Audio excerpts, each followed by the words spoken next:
If you're a basketball player, but just a recreational golfer like Caitlin is, the delusional fan base that follows her disrespects the LPGA golfers. These people are so disrespectful and so unknowledgeable and so stupid that it gives women's basketball a bad name. Okay. Geno Auriemma has never been one to hold his tongue. The head coach of UConn's legendary women's basketball team is known for his bold decisions both on and off the court. He's a coach who's never afraid to speak his mind, even if it ruffles a few feathers, whether it's calling out a player for their performance or blasting an entire team. Auriemma has made a name for himself by being brutally honest. By thinking she can go into this tournament and do anything. There are actually fans that think she can make birdies or even pars. These people are so disrespectful and so unknowledgeable and so stupid that it gives women's golf a bad name. So the kid is set up for failure right from the beginning. She's got the wrong skill set to handle the physicality of the LPGA. She doesn't have the short game, the distance, the accuracy. This kid's in for a rude awakening. And when they invite her to the 9th hole at 9 tonight, she and that delusional fan base will get everything that's coming to them.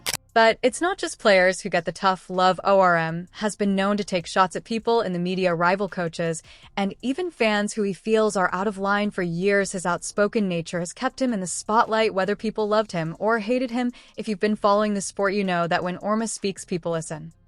If you're a college player and you're a great college player, like Caitlin was, the delusional fan base that follows her disrespected the WNBA players by saying she's going to go in that league and tear it apart. There were actually odds on she's 3rd or 4th in betting odds on being MVP at the WNBA. These people are so disrespectful and so unknowledgeable and so stupid that it gives women's basketball a bad name.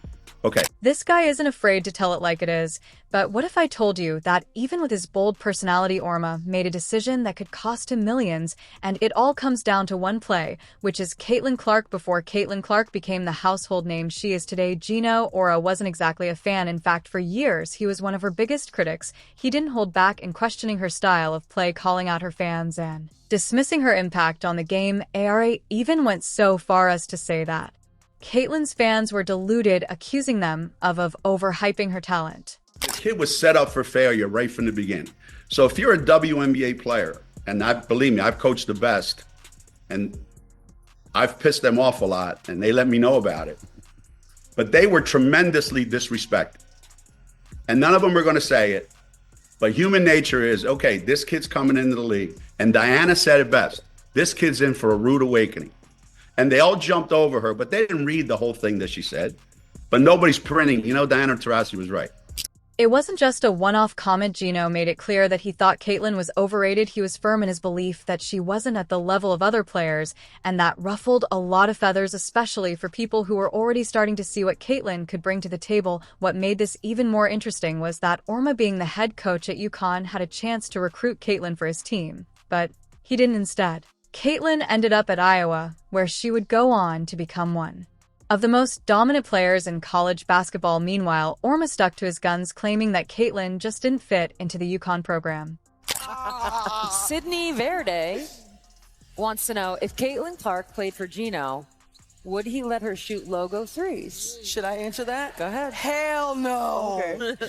Fast forward a few years, and it seems like Geno's views on Caitlin have changed, but what happened to cause this sudden shift? As Caitlin Clark's game grew, so did her impact. She quickly became one of the most exciting players in women's basketball. Her scoring ability, leadership, and overall presence on the court made her a force to be reckoned with, and with each game, she proved her doubters wrong, especially Geno Auriemma. It wasn't long before Auriemma started to change his tune. The same coach who once called out Caitlin's fans and dismissed her abilities began praising her. He couldn't ignore the fact that Caitlin had turned into one of the best players in the country. She was rewriting the record books, making waves in the sport, and putting women's college basketball on the map in a way it had never been before. I think one of the things that makes Caitlin Clark, who she is the way she is with people.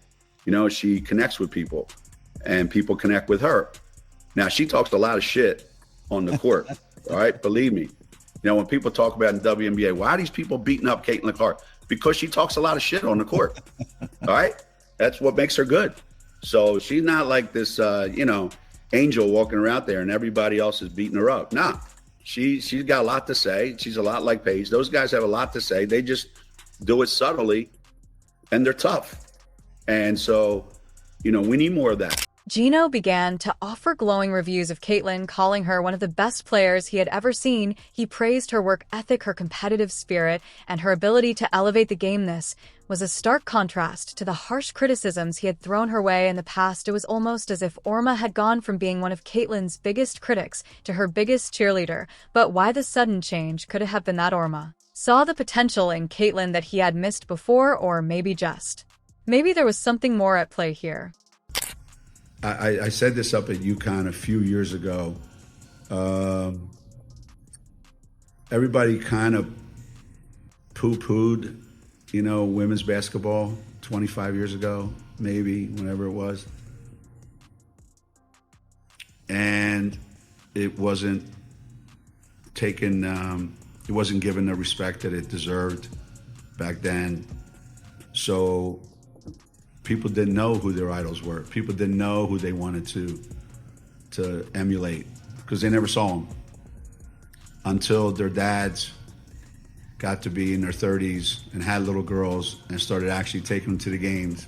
And then all these little girls wanted to be like whoever was on their team at the college where they went to the games. And now I want to be like, you name it, all those kids that played. And now kids that have never seen these two kids play in person are the biggest fans, and they idolize these kids. So it's become a mainstream sport now. This guy isn't afraid to tell it like it is.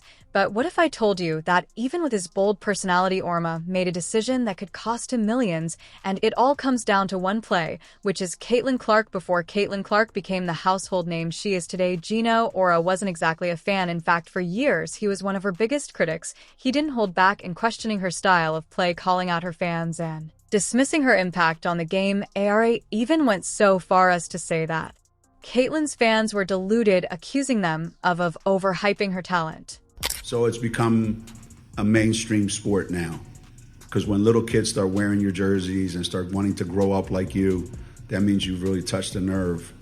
And it takes certain kind of players. It takes certain special players to be able to do that. And people think, well, you win a lot of games, that's what happens. I don't think winning creates idols. I think the way people act, the way they behave, the way they treat people, Caitlin and Paige, just two examples. They have never, ever, I have never seen them walk away from an opportunity to say hi to a little kid or an adult or anybody for that matter. And I hope it never gets that way, where you go to a professional sport and you can't get near anybody, you can't talk to anybody, you can't have any interaction with them. And I don't know that there's that same connection that there used to be between little kids going to a baseball game and, standing there and being able to talk to the players. So as long as we maintain that, there's going to be a whole nother generation of kids coming up wanting to be like the kids that they see right now. As long as we continue to provide access for those kids,